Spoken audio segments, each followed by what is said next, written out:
So last year, on a sunny summer morning, I was in the old city of Antigua in Guatemala, hailing a cab to go visit a client. I got into the car. I was sitting on the back seat, busily preparing for the meeting I was about to have, when the driver attempted to engage me in conversation. Where are you from? What is your name? Are you here for work? What do you do? And it didn't take too long for him to ask me, how do you like the weather here in Guatemala? I've been very fortunate to have a job that allowed me to travel the world and to interact with people from all different cultures. From the taxi driver that drove me around Guatemala City, to the barista who served me a cup of coffee in a small coffee shop in Sydney, Australia, to the photographer whose photo exhibition I happened to walk in while I was strolling through the streets of London. All these people started conversation asking me the same type of questions. Questions that would make the conversation feel scripted and that would put the conversation on a path of what I call predictable superficiality. I mean, how much can you actually learn about a person if you end up doing small talk about the weather?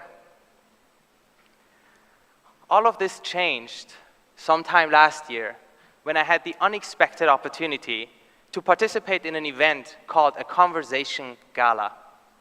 Now imagine receiving an invitation to an event where you don't know the host, you don't know the other guests, and you also don't know the occasion.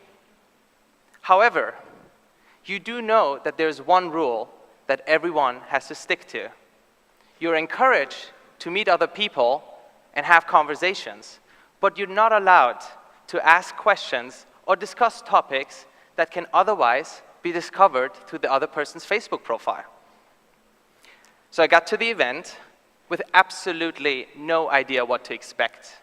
And I found myself in a room full of unfamiliar faces. And to break the ice and to get the conversation going, the host had provided handwritten cards with questions on them. Questions like, do you believe in karma? What quality do you most appreciate in your mother? What scar of yours has the most interesting story to tell? Rihanna or Beyonce? And seriously, do we still need cursive writing? So I took one of those cards, I approached the person, and I started a conversation. And then another person, and then a couple, and then a group of people. And by the end of the night, we had talked about each other's family values and childhood details. We went deep into the things that keep us up at night and the things that get us out of the bed in the morning. And we also touched on the things that we felt and the things we feared. All of that with people whom I had met for only one evening and then never saw again. I barely knew their names, but I had learned about the relationship with their parents. And while I didn't know what they were doing for a living, I certainly knew their biggest regrets in life. The evening was very unique and anything but usual. And it got me thinking about how one simple rule made all the difference that evening in terms of the strong connections that were built and the meaningful stories that were shared. And it also got me reflecting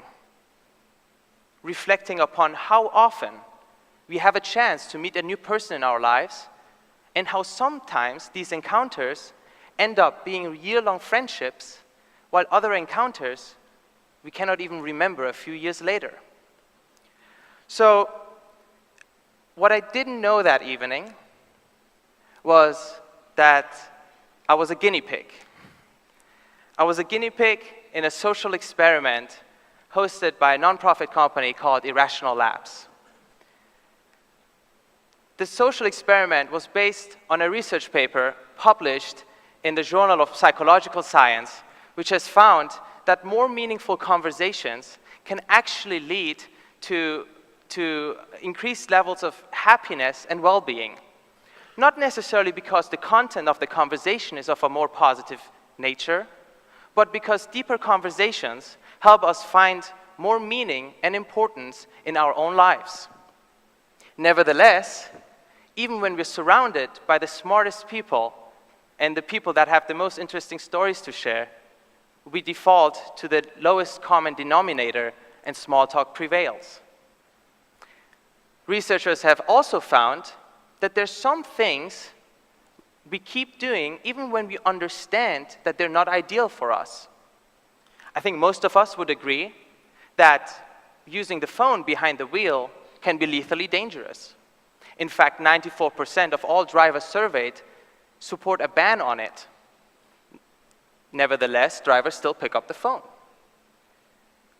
Same thing with projects and the fact that we start them very late, even though we have deadlines, and that always most certainly results in high anxiety and late nights, but we still procrastinate. And what about dinner conversation? Well, nobody said that talking about the weather is either exciting or fulfilling, yet we engage. So how can we get ourselves to break this habit of small talk, even when we understand, even when it's sometimes harder not to? So here's the thing to keep in mind. There's 7 billion people in this world, each with an amazing and unique story to share. The dreams that we pursue are different. The challenges that we have to overcome and that shape us are different. And the memories that we carry in our hearts are different. That makes 7 billion treasure boxes full of life lessons, wisdom, and experience.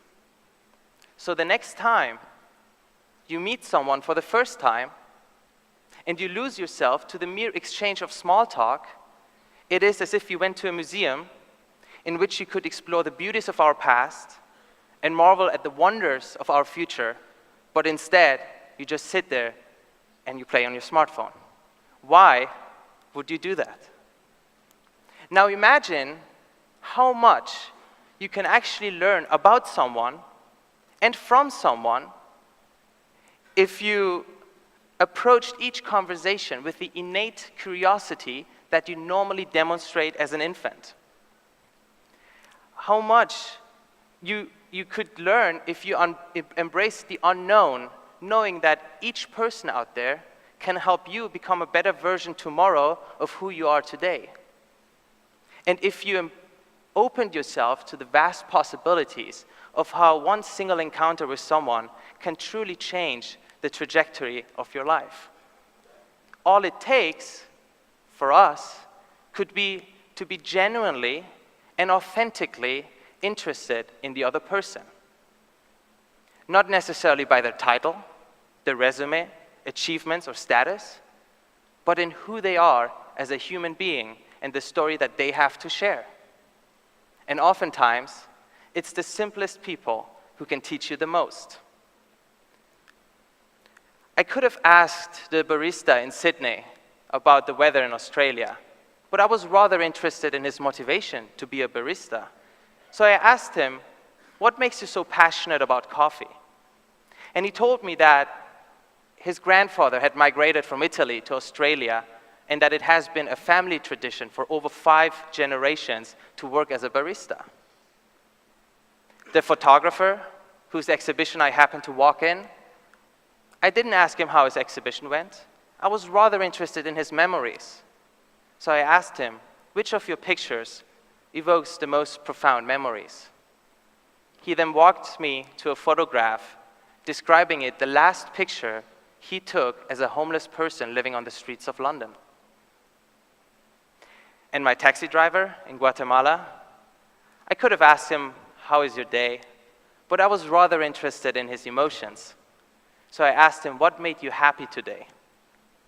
Turned out, it was his 10-year wedding anniversary. And he was sharing this very, very beautiful story with me of how his wife once entered his cab as a passenger many years ago. Yes, all of these conversations started with small talk. And yes, to a certain degree, it was needed to build some initial rapport and comfort.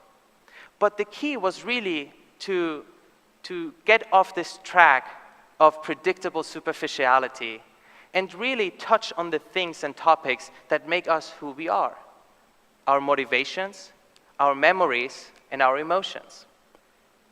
Such slight change in language and intention can really open up a small window into the true spirit of another person and allow us to have in-depth conversations that can truly lead to such meaningful and memorable moments. Just imagine how many more strong connections we could build, how much more cross-cultural understanding we could create, and how many interpersonal bridges we could build with people that one day can impact our lives. This way, we could maybe finally see that each stranger out there is actually just another friend that we haven't met yet. Thank you.